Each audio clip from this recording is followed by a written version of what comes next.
Our Sandeepan ji, working for degree college and who is connected with this batch of trainees or चिकित्सा सीखने आए हैं, so they are do not know much about Anand Marg or the propounder Anand Murthy ji.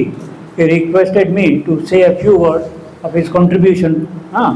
तो हम तो यही बोलेंगे, तो आनंद मूर्ति उनका आध्यात्मिक नाम है और लौकिक नाम श्री प्रभात रंजन सरकार।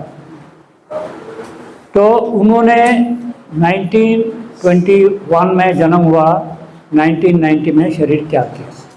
ये 69 ईयर में उन्होंने बहुत कुछ किया, बहुत कुछ कहा, बहुत कुछ बनाया। अब विस्तार नहीं कहूँगा, मगर मोटा मोटी में दर्शन शास्त्र में अवदान है।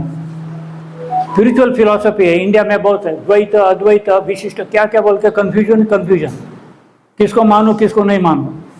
तो वो सारा विवेचन उन्होंने नमामि कृष्ण सुंदरम पुस्तक माध्यम कृष्ण भगवान श्री कृष्ण ने क्या कहा क्या किया उदाहरण देख करके, यदि वो रहते, दर्शन तो बाद में आए, उनके टाइम में कपिल का सांख्य आया था, बाद में सब बाद में आए।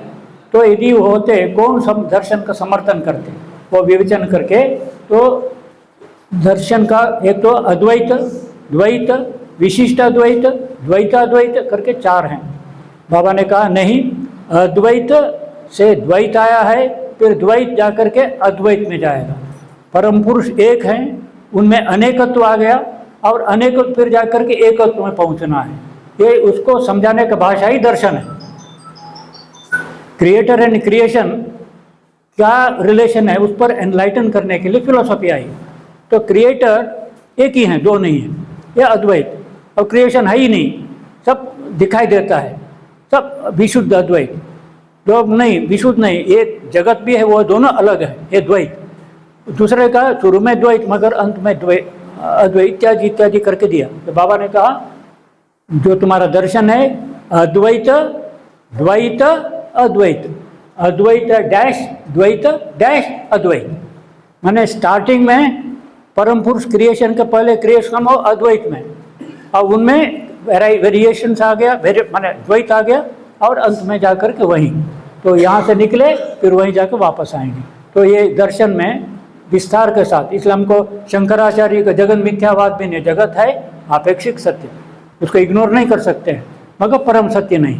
तो इस तरह करके उसमें बहुत इलेबरेट कर क्लियर किया। Ananda Marga as a philosophy, spiritual philosophy. Then sadhana marga, उपासना करना है, मूर्ति पूजा करना है, यज्ञ करना है, हवन करना है, क्या करना है उनको पाने के लिए। तो स्पष्ट है, न मूर्ति पूजा, न यज्ञ, न हवन, क्योंकि वो परम पुरुष निराकार सर्वव्यापी हैं, उनको मूर्ति कैसे कर सकते हैं, है ना। और यज्ञ हवन करना तो मनोकामना पूरा करने के लिए, उनके साथ जोड़ो सब काम बनेगा।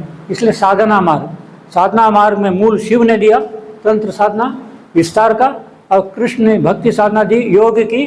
तो दोनों तत्वों को लेकर के शिव का देवा तंत्र, भगवान कृष्ण का देवा योग, और आगे चल करके विकसित जो मनुष्य का भाव, उसके अनुसार क्या चेंजेस लाना करके उसका सुसंस्कृत करके बाबा ने तंत्र योग करके, योग तंत्र दोनों मिला तंत्र योग, आनंद मार्ग का साधना पद्धति। तो आनंद मार्ग है जो स्पिरिचुअल कल्ट, जो शिव के दिया हुआ तंत्र आधारित, कृष्ण के भगवान कृष्ण दिया हुआ योग को लेकर के, और उसमें आज के युग के अनुकूल परिवर्तन करके दे दिया। तो साधना मार्ग। फिर समाज बनाना है, समाज में एक आर्थिक व्यवस्था, राजनीतिक व्यवस्था इत्यादि व्यवस्था नहीं होने से मनुष्य कैसे सुखी बनकर समाज चलेगा। तो मनुष्य सामाजिक जीव है, समूह बन के चलता है। समूह के लिए गाइडिंग फिलोसफी क्या है, आध्यात्मिक मार्ग के लिए गाइड की फिलोसफी स्पिरिचुअल फिलोसफी। सोसाइटी में रहने के लिए सोशल फिलोसफी चाहिए जो स्पिरिचुअल वैल्यू को लेकर चले। अब जितना स्पिरिचुअल फिलोसफी, सोशल फिलोसफी है, स्पिरिचुअल नहीं, जितना स्पिरिचुअल फिलोसफी है उसके बाद सोशल फिलोसफी नहीं, एक गैप है। तो स्पिरिचुअलिटी को लेके सोशल फिलोसफी चाहिए। ये सोशल फिलोसफी प्रगतिशील उपयोग तत्व करके बाबा ने एक सोशल फिलोसफी दी, जिस फिलोसफी के गाइडेंस में कैसे अर्थव्यवस्था करनी है, कैसे राजनीतिक व्यवस्था करनी है, कैसे शिक्षा व्यवस्था करनी है, कैसे सामाजिक व्यवस्था करनी है, एक गाइडलाइन पूरा आ गया प्राउट करके। इसके बाद जो मानव है, हम सब मनुष्य हैं, है ना, कोई तिरस्कृत नहीं होना है, वो छोटा जात का ऊंच जात का नहीं, ये सारा चीज़ ऊपर उठ के जितने मानव हैं वो एक जात के हैं। मानव ही नहीं, मानवेतर जितने पशु पक्षी भी हैं वो भी इवोल्यूशन धारा में परम पुरुष को जुड़े हुए, जिसमें आप एक सीढ़ी पर आप हैं, मगर आपके पीछे आप उसी में से निकल कर आप आए हो, एक परिवार है ये, है ना। स्टार्टिंग फ्रॉम द प्रेजेंट तक ये एक पूरा मिल करके हमारा मानव माने एक समाज का विस्तृत रूप है। इसलिए मानव मानव के लिए नहीं, मानव पशु पक्षी सारे क्रिएशन के लिए है। इस तरह अपना मानवता को विस्तार करो, क्या सबको लेके चलने वाला मानवता, ये जो है नव्य मानवतावाद करके, मानवतावाद मार्क्सिस्ट भी है, मानवतावाद जितने रिलीजन वाले भी हैं अपना अपने रिलीजन के लिए, किंतु सबको लेके जो वसुधैव कुटुंबकम का कॉन्सेप्ट लेके मानवतावाद है, वो उसको क्लियर कर दिया। That is new humanism, English में नव्य मानवतावाद, हिंदी में संस्कृत में। तो ये दिया। इसलिए जितने आनंद मार्गी को कैसा मानव बनना है, हाँ, हम हिंदू होना है, क्रिश्चियन होना है, हम ओबीसी बनना है, हम ब्राह्मण जात के हैं, नहीं भाई, हम नव्य मानवतावादी हैं, यहाँ वी आर न्यू ह्यूमनिस्ट, है ना। तो इसका आइडेंटिटी फिलोसफी सपोर्टिंग दिया। और इसके बाद जो हेल्थ एरिया में कौन सा से तुम हेल्थ को बनाओगे, जिसके लिए कोर्स अभी चल रहा है, द हेल्थ साइंस दिया। और निरोग होने के लिए चिकित्सा विज्ञान भी दिया, जिसमें कोई ड्रग की जरूरत नहीं, प्राकृतिक औषध के माध्यम से यौगिक जीवन शैली करके नेचुरल प्रिंसिपल मानते हुए एक स्वाभाविक करके तुम जीवन को स्वस्थ और दीर्घायु बन सकते हो, उसको लेकर उचित विज्ञान दिया। और क्या कहेंगे, agriculture is the most important, खाने पीने का। तो कैसे खेती करनी चाहिए और कैसे खेती करने से माने क्या है, every inch of the land every season of the year. खेती करोगे एक भी इंच बाकी ने वेस्ट नहीं होना है जमीन की, और साल भर की खेती एवरी सीजन। तो agriculture throughout the season, whole year, in all season, in all area of the land. उसके लिए एग्रीकल्चर को मॉडल भी दिया, विस्तृत करके जानकारी की। Anand Nagar is an example, उन्होंने खुद ही प्लान किया कहाँ पर कौन सा पेड़ लगाना है, कहाँ कितना पानी को स्टोरेज करना है, कहाँ पर क्या करना है, पूरा दिया हुआ है। तो एग्रीकल्चर मैंने विज्ञान भी दिया, आइडियल फार्मिंग।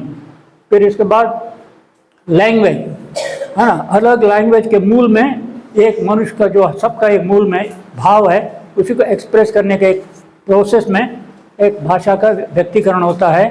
तो इतनी भाषाएं क्यों, बाबा ने साइंस ऑफ लैंग्वेज दिया, है ना। जितनी भाषाएं हैं उसके पीछे साइंस ऑफ लिंग्विस्टिक, भाषा विज्ञान दिया, ताकि भाषा को लेकर झगड़ा करने की जरूरत नहीं, भाषा विज्ञान।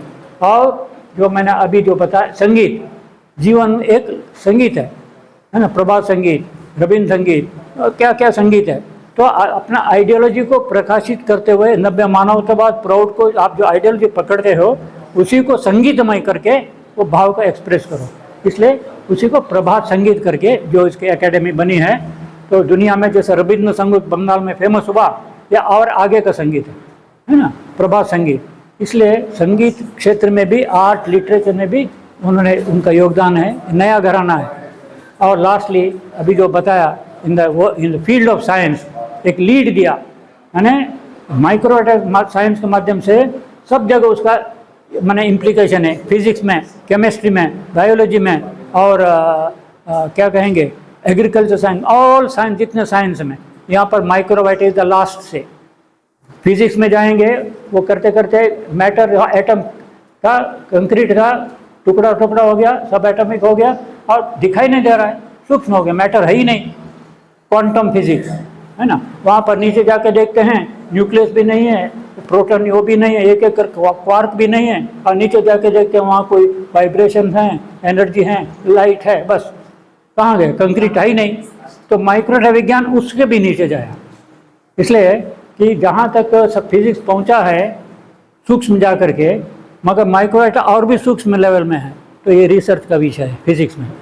उसी तरह केमिस्ट्री में एटम्स है, उसका केमिकल प्रॉपर्टी है, कैसे माइक्रो विज्ञान में तब माध्यम से आप केमिस्ट्री का, एटम का स्ट्रक्चर बदलेंगे, एटॉमिक नंबर बदलेंगे, केमिकल प्रॉपर्टी बदलेगी, अल्केमी।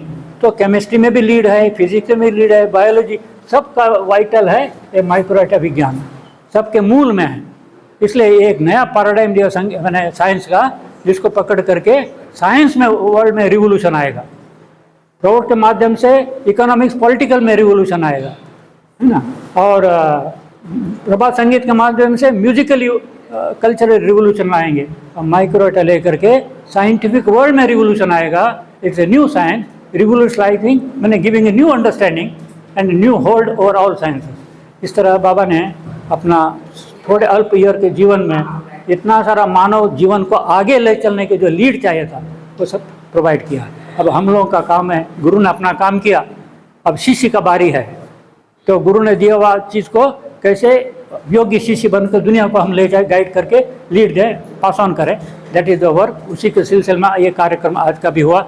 हेल्थ एरिया में उनको कंट्रीब्यूशन कैसे मानव सेवा में जाए, एक छोटा सा कार्यक्रम किया। उसी तरह प्राउड 90 महोत्सव, संगीत, साधना, दर्शन, हर क्षेत्र में जो लीड दिया गाइड करने के लिए, उसका प्रोग्राम बना करके हमको आगे जाना है। आनंद नगर हम लोग चाहते हैं गुरुकुल का माध्यम से आनंद नगर जो केंद्र है, ये सब प्रोग्राम मेथोडिकली करके दिया जाए, यहाँ से लाइट हाउस जैसे बन के दुनिया जाए। इस प्रयास में प्रोग्राम हम लोग करते रहेंगे। आप लोग को जो आगे, आप लोग बहुत धन्यवाद। आगे भी कार्यक्रम करेंगे, संपर्क बना के रखिएगा। नमस्कार।